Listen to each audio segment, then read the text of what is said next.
Aditya was an ordinary man, a quiet soul, devoted husband, and loving child of 2 children.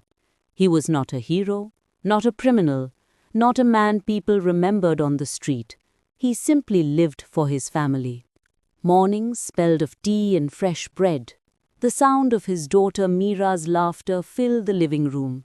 His son Rohan always fought for the biggest slice of toast. His wife Anjali smiled at all of it as if nothing in the world could ever go wrong.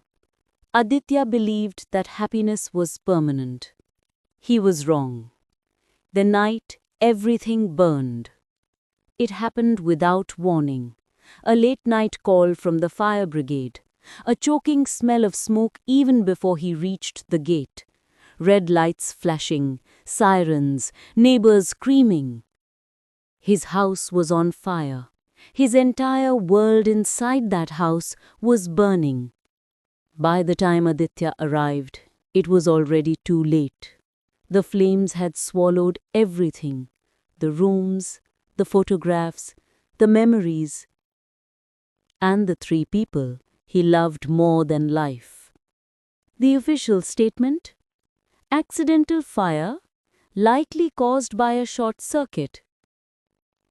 Just a simple sentence. But it destroyed a man. No one could comfort him. No word could reach him. No prayer could pull him from that hollow darkness.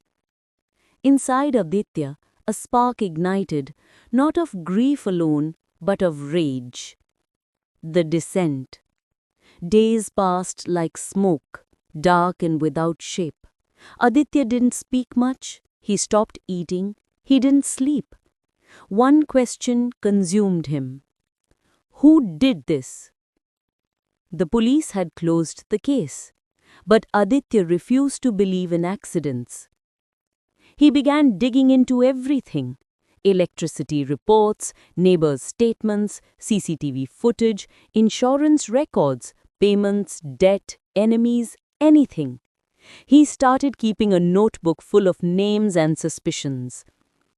With every sleepless night, he slipped deeper, darker. His sadness turned into obsession. Aditya soon changed. He was no longer the father who tucked his kids into bed. He became a shadow in the night, silent, invisible, relentless. The silent assassin. Aditya began hunting.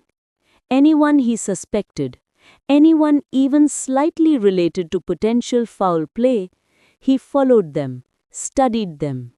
He turned into someone no one could recognize. He stopped speaking, he stopped smiling. Revenge was the only language he understood. One by one, the names in his notebook began to disappear. Quite literally. Aditya found ways to make it look natural. Accidents, disappearances, unexplained deaths. No witnesses, no doubts. He was methodical, cold, and patient. A man who had nothing left to lose. Aditya thought he was delivering justice. He thought he was avenging his family. But justice is strange. Sometimes it comes too late. Sometimes it comes for the wrong person. The truth. Months later, after countless nights of chasing ghosts and shadows, Aditya finally found something real. A single piece of forensic evidence he had overlooked. There was no short circuit, no external sabotage, no intruder. The fire started in the kitchen late at night. A spilled bottle, flammable liquid, a lighter. Clear signs of negligence. His negligence. Aditya had been drinking heavily that night. He had a fight with Anjali earlier in the evening. He remembered breaking something. He remembered shouting. But he didn't remember the fire. That night, he was the last one awake. That night, he walked into the kitchen drunk. That night, he caused the spark. And then he passed out on the couch as his house turned into a grave. Aditya did not kill murderers. He killed strangers who had nothing to do with his loss. He had punished the innocent for a crime he committed. And now there was no one left to blame except the face in the mirror. The final letter. Aditya could no longer escape himself. No revenge could erase his truth. No silence could bury what he had seen.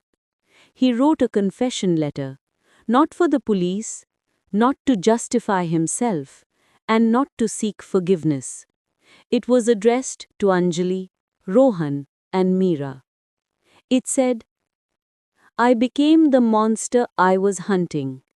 I wanted to find someone guilty because I couldn't face the real criminal. Me."